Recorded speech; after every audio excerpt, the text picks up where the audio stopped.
홍공 후짜. 네, 안녕하세요. 반갑습니다. 홍공TV의 저는 홍공쌤이고요. 지난 시간 1부에 이어가지고 오늘도 모셨습니다. 네, 안녕하세요. 안녕하십니까. EBS 영화사 정승희입니다. 네, EBS 영어 강사 정승희쌤, 지금 EBS 고3 라인에서 대표이시고, 그 다음에 특히나 이제 그 쉽게 가르치는 것으로 되게 유명하시잖아요. 네, 그죠? 꼼꼼하게 가르치려고 하죠. 네. 너무너무 이제 잘 하고 계시고, 여러분들 EBS하고 강남구청에서 이제 많이 이렇게 사랑해 주시면 좋을 것 같고요. 특히나 이제 최근에 이제 출간하신 책 보이죠, 그죠? 네, 어머님 사교육을 줄이셔야 합니다. 옛날 생각하면 또 그죠? 정승희 게임을 줄이셔야 됩니다. 줄이지 않을 겁니다. 그때가 좀 떠오르는 이제 그런 느낌이 있는데, 네. 여튼 이렇게 다시 이제 모시게 돼서 너무 이제 반갑고요. 지난 시간에 이제 사실 사교육에 대해서 이야기를 했는데, 뭐 이제 요약을 하자면 사교육을 줄여야 되는 가장 큰 이유는 뭐 좀 짧게 말하자면 뭐였을까요? 일단 기본적으로는 현실적인 문제는 가정에서 결정하시는 거지만 금전적인 문제가 있다. 지금 당장 쓸 수 있는 돈은 있지만 우리의 노후까지를 생각한다면은 기본적인 계산은 해보고 지금 지출을 하셔야 된다라는 것이고, 두 번째로는 이게 어차피 사교육의 힘만으로는 되지 않는 문제다라는 겁니다. 이게 뭐 때가 됐으니까 너는 초등 때는 영어를 하고 뭐 중학 때는 수학을 하고, 이게 이 아이가 스스로 공부하는 아이가 아니고 공부 습관도 없고 아무것도 없는데 그렇게 학원만 보낸다 그래서 그래가지고는 결코 원하는 결과가 안 나온다라는 겁니다. 그래서 약간 그 금전적인 우리 100세 시대니까 그런 것도 현실적으로 한번 좀 계산을 해봐야 되고, 아예 어떤 주도성이라든지 그쵸. 이런 것들도 한번 이야기를 지난 시간에 이렇게 해봤고요. 지난 시간에 요거 말고도 좀 더 이제 다양한 이야기 했었으니까 꼭 한번 지난 시간 1편을 쭉 한번 이렇게 라디오 듣듯이 한번 보시면 좋을 것 같고요. 이번 시간에 정말 이제 더 이제 현실적인 내용으로 이제 들어가 보도록 하겠습니다. 자, 사교육을 그럼 줄이기 위해서 부모님들을 많이 연구를 했을 거잖아요. 이거는 좀 반드시 해야 될 것 같다. 그리고 요거는 하지 말아야 된다라고 하는 거. 요 두 가지에 있어서 뭐가 있을까요? 네, 사실은 뭐 홍콩쌤이나 저나 뭐 연령대가 조금은 차이가 있지만 비슷하고 이제 초등 자녀를 키우고 있다 보니까는 아마 보시는 분들도 더 공감을 하실 것 같아요. 왜냐면 제가 좋다고 생각하는 거는 제가 다 실천을 하고 있어요. 그쵸. 그리고 네. 오늘 말씀드린 우리 사교육을 줄이면서도 원하는 교육의 목표가 나오면 좋지 않을까라고 하는 부분도 제가 정확하게 100% 실천하고 있는 부분들이라서 오늘 다 얘기를 해드릴 거고요. 뭐 이거를 적용할지 말지는 여러분들이 하시는 거지만 어쨌든 저는 솔직하게 다 말씀을 드리려고 해요. 네, 여러분들 네. 제가 이제 애들이랑 제수 씨 다 알고 있는데 실천하고 있습니다. 한번 들어볼게요. 네, 일단 기본적으로 저희 아이들은 뭐 학원을 진짜 안 다니고 있고요. 예, 뭐 초등학교 4학년이 이제 첫째인데 뭐 국영수학원 다니고 있지 않습니다. 근데 먼저 이제 두 가지를 말씀을 드릴게요. 첫 번째로는 저는 부모가 이 아이에 대해서 굉장히 어떤 존중하면서도 이 아이를 사랑하는 마음을 갖는 게 되게 중요하다라고 생각을 합니다. 이게 밑바탕에 깔려 있어야 된다라고 생각을 해요. 이게 왜 중요하냐면은 이 아이를 정말 존중하고 이 아이의 선택을 정말 따르고 또 이 아이를 사랑하지 않으면은 그냥 내 생각대로 하게 됩니다. 내 생각대로. 내 생각대로. 이 아이의 어떤 뭐 감정이라던가 의견은 필요 없는 거예요. 그냥 너는 초등학교 3학년이네, 넌 초등학교 4학년이네, 넌 이걸 해야 돼. 엄마가 생각하는 커리큘럼이 있어. 넌 이걸 해야 돼. 라고 하면서 이 아이의 주도성을 자꾸 뺏어가게 되는 거죠. 되게 키워드 좋은 것 같아요. 주도성을 뺏어간다. 뺏어가게 됩니다. 주도성을 말살하게 됩니다. 말살까지? 네, 정말 그런 시대에 우리가 살고 있어요. 생각해보면은 커리큘럼 짜는 거 너무 쉽거든요. 정보가 너무 많으니까 뭐 그쵸. 카페라던가 또 조금 도움 받아가지고 초등 플랜 쫙 짜게 됩니다. 그럼 결국 이 아이는 수동적으로 그거를 수행하는 역할만 하게 되는 것인데 그 과정에서 이 아이의 주도성은 많이 없죠. 그래서 기본적으로 이제 부모가 이 아이를 정말 있는 그대로 사랑하면서 존중하는 그 마음을 좀 갖추는 게 중요할 것 같고요. 이제 두 번째로 말씀을 드릴 것은 저는 환경 조성이라고 생각을 해요. 환경? 환경의 조성. 네. 그러니까 결국에는요, 우리가 이 아들, 딸을 내가 원하는 대로 좌지우지 못합니다. 아주 어릴 때는 말을 듣겠죠. 뭐 초등 이렇게, 저학년 저렇게. 때는 네. 이럴 때는 말을 듣겠지만 사실 초등 고학년만 돼도요. 제가 초사 우리 아들한테 물어봤거든요. 어느 날 갔더니 엄마한테 막 혼난 거예요. 자주우지 그러진 않는데 혼났는데 아들 표정이 썩 이렇게 어두워 보이지가 않아요. 그래서 아들한테 물어봤죠. 솔직히 엄마 안 무섭지? 그랬더니 진짜 하나도 안 무섭고 오히려 엄마가 화를 낼 때 어떻게 대응을 해야 될지 민망하다라는 거예요. 무슨 얘기인지 아시겠죠? 입에 초4만데도 뭐 덩치도 좀 컸고요. 엄마가 뭐 화를 낸다 그래서 뭐 욕을 하겠습니까? 때리겠습니까? 그냥 화를 낸 거예요. 근데 엄마가 안 무서운데 그냥 엄마 저러고 있는데 나는 어떤 표정을 지어야 될까? 이게 이제 민망하다 이렇게 표현을 하더라고요. 그러니까 이게 지금 사실은 그 초등학생 정도만 돼도요, 이 아이들 어떻게 할 수가 없고요. 점점 클수록 여러분들이 원하는 것을 수행하지 않을 겁니다. 그쵸. 그럼 결국에는 이 아들, 딸은 어떻게 할 수가 없고요. 결국 내가 컨트롤할 수 있는 거는 나밖에 없어요. 그러네요. 돌아와서. 그렇죠. 나밖에 네. 없어요. 내가 컨트롤할 수 있는 것은 100% 할 수 있는 것은 나밖에 없으니까 우선 말씀드린 것은 내 마인드를 잡는 거. 첫 내 번째. 마인드를 아까 잡았지 않습니까? 이 아이를 존중하고 따뜻한 마음을 갖는 겁니다. 두 번째로 할 수 있는 것은 우리 집 환경 바꾸는 거는 오늘 당장 할 수가 내가 마음 있죠. 먹으면 할 수 있잖아요. 그렇죠. 네. 바로 지금 당장 영상 끝나고 바로 하실 수가 있는 게 요거는 환경은 굉장히 중요합니다. 왜냐면 집안에서 거의 어릴 때는 시간을 다 보내죠. 뭐 갈수록 줄어들긴 하지만 초등은 거의 집에서 시간을 다 보냅니다. 환경이 바뀌게 되면은 그 환경에서 생활하는 아이들의 행동이 바뀌고 루틴이 바뀌겠죠. 거기서 또 습관도 형성이 되겠죠. 그리고 어린아이들은 두뇌도 발달을 하잖아요. 그쵸. 그러니까 그 환경이 먼저 바뀌고 후행으로 거기서 어떤 습관이라던가 행동이라던가 두뇌 발달까지 뭐 태도, 정서 뭐 다 모든 것들이 거기서 다 형성되는 겁니다. 그러니까 환경이 제일 먼저 가는 거죠. 제가 추천드리는 것은 많이들 알고 계시겠지만 거실 공부예요. 실제로 지금 제가 뭐 인스타그램 피드 같은 거 보면 거실을 활용을 잘 하시더라고요. 네, 저 정말 옛날에 작은 집에 살 때조차도 거실을 적극적으로 활용을 했었어요. 거실은 어느 아파트나 어느 공간에나 있으니까 거기에 그냥 다 모이는 겁니다. 거기다가 긴 책상을 놓으셔도 되고요. 아니면은 긴 책상이 없다라고 하면은 저 같은 경우에는 방에 있던 책상 다 가지고 나왔어요. 아이들 방에 있던 책상, 아이가 둘이니까는 책상 2개를 다 가지고 나고요. 지금 최종 형태는 긴 책상도 있고 작은 책상 2개도 다 나와 있습니다. 뭐 아일랜드 형식. 뭐 형태는 없어요. 인테리어에 근본은 없습니다. 네, 근본은 없고 이거는 그냥 우리가 다 같이 모이자라는 취지가 있는 거죠. 그래서 다 나와서 거기서 생활하는 거예요. 거기서 공부라는 이름을 붙일 필요는 없는 것 같아요. 거기 다 같이 모여가지고 엄마는 뭐 보고 싶은 책 보는 거고요. 그쵸. 아빠는 업무를 해야 된다면 업무를 하면 되는 것이고요. 엄마도 일하신다면 일하시면 되는 또 거고요. 일도 얼마 많아. 또 맨날 있잖아요. 그렇죠. 그리고 이제 우리 아이들도 모여가지고요. 주로는 공부 안 합니다. 뭐 저희 딸 같은 경우에는 종이 접기 하고요. 뭐 이런 거 저런 거 그냥 뭐 물감으로 그림도 그리고요. 알아서 막 합니다. 아, 이미 활동 많이 하네요. 네, 뭐 이런 거 하고 있고 우리 아들 같은 경우에도 뭐 아무거나 해요. 네, 뭐 주로 뭐 만들기 많이 하고요. 뭐 그러고 이제 놀고 있습니다. 근데 이런 것들이 굉장히 저는 중요하다라고 생각을 하거든요. 그러면서 이제 거기서 사실은 독서를 하죠. 독서를 많이 합니다.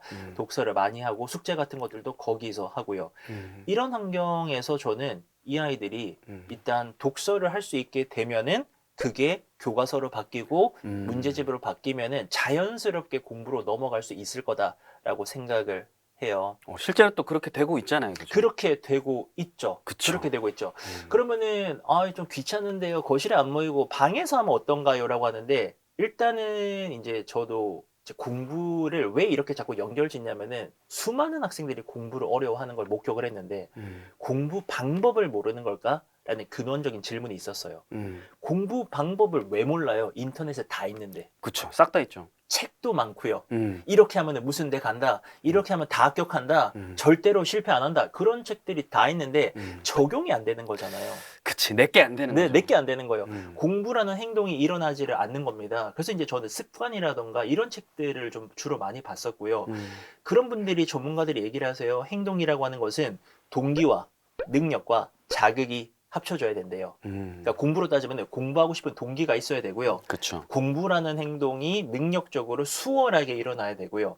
마지막으로 공부를 하고 싶은 자극이 있어야 됩니다. 그쵸. 이 세 가지가 모였을 때 공부라는 행동이 비로소 딱 일어나는 거예요. 근데 예를 들면 동기 같은 경우에는 정말 서서히 형성된다고 생각하거든요. 공부를 왜 해야 되는가는 평생의 과제입니다. 그쵸. 예, 그거는 초등학생이 할 수가 없어요. 그거는 무시하고 두 번째로 능력 면에서 공부를 수월하게 한다라고 하는 부분이요. 그럼 공부에 방해되는 게 없어야 됩니다. 스타벅스 같은 데 가가지고 책 보는 거, 영화 보는 거 많이들 보셨죠? 그 집에서 보면 되는데 왜 거기서 보고 있을까요?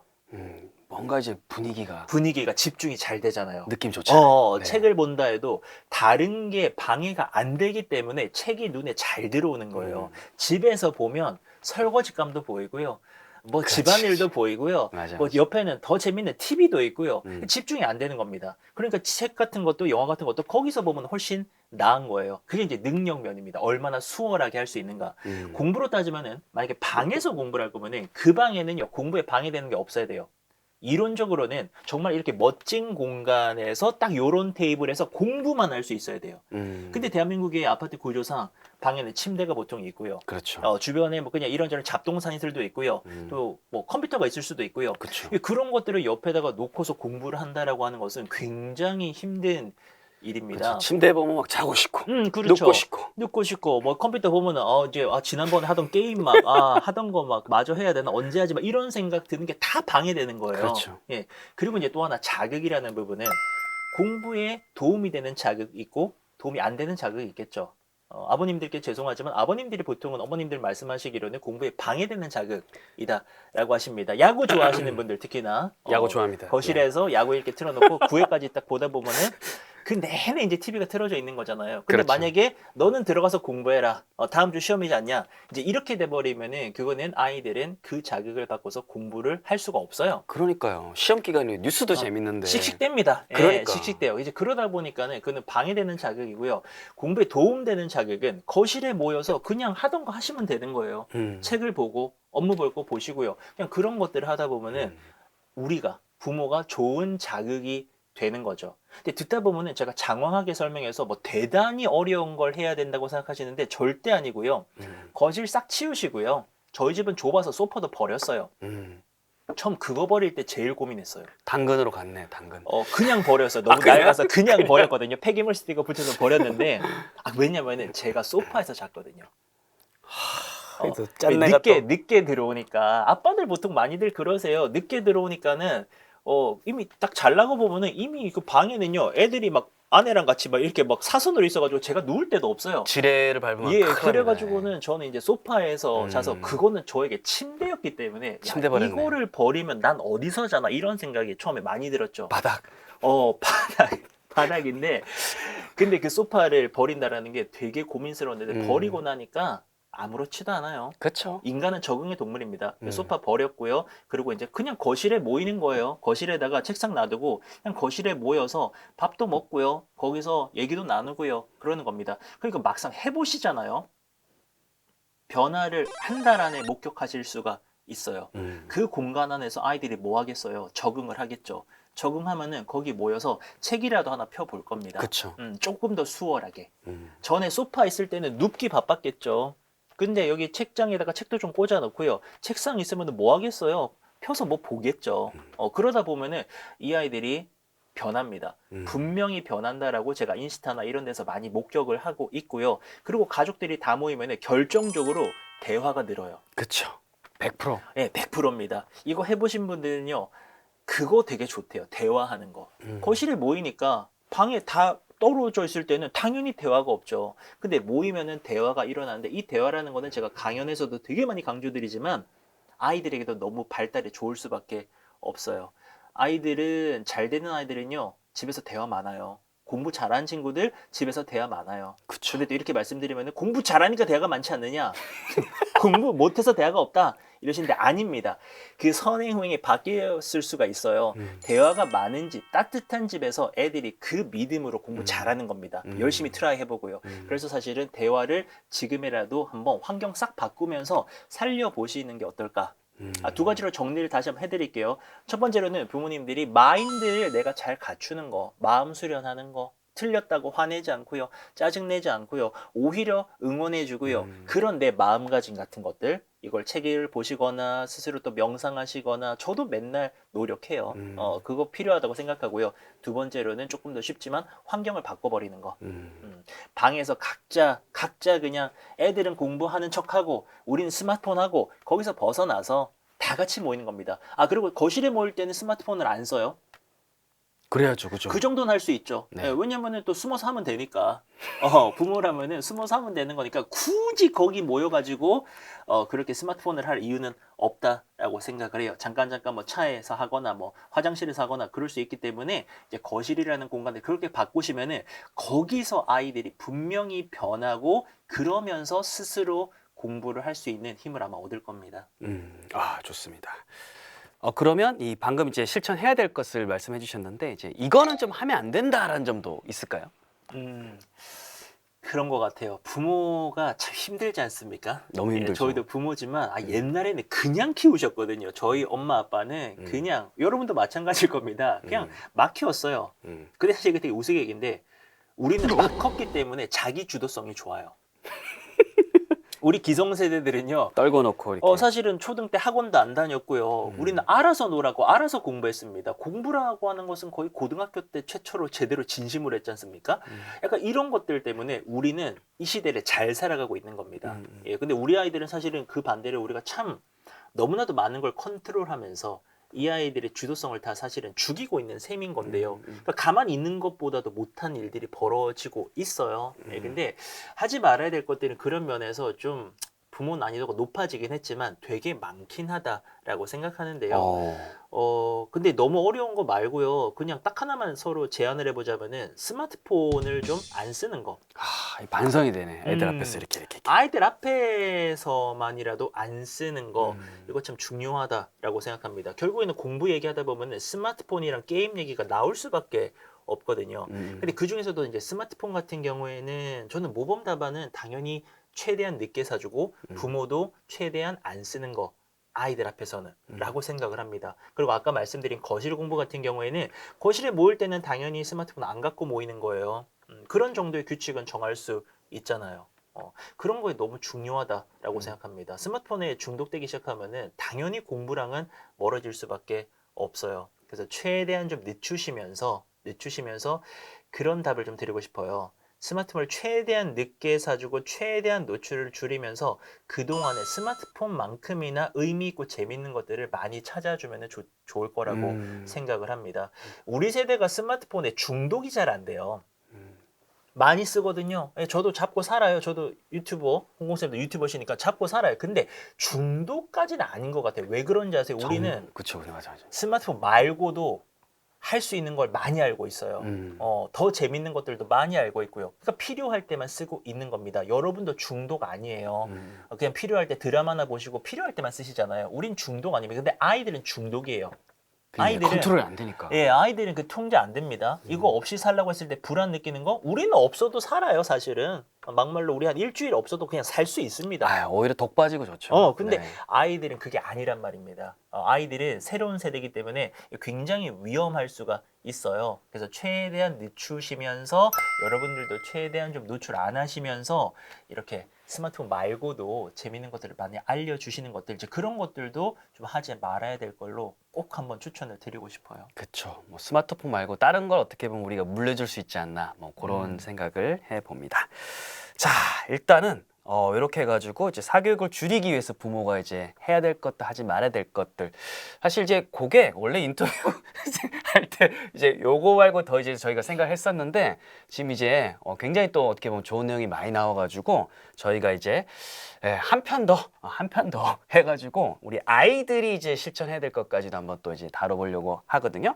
정승희쌤 유튜브 그리고 강연 신청을 하실 분들은 아래 제가 더보기란하고 고정 댓글에다가 올려드릴 테니까 꼭 확인하셔가지고 우리 승희쌤 많이 불러주시고 좋은 말씀 들었으면 좋겠습니다. 자, 그러면 우리 친구들 집에 이제 또 우리 아이들 있는 부모님들은 이제 우리 3편에서는 우리 친구들도 보면 좋으니까요.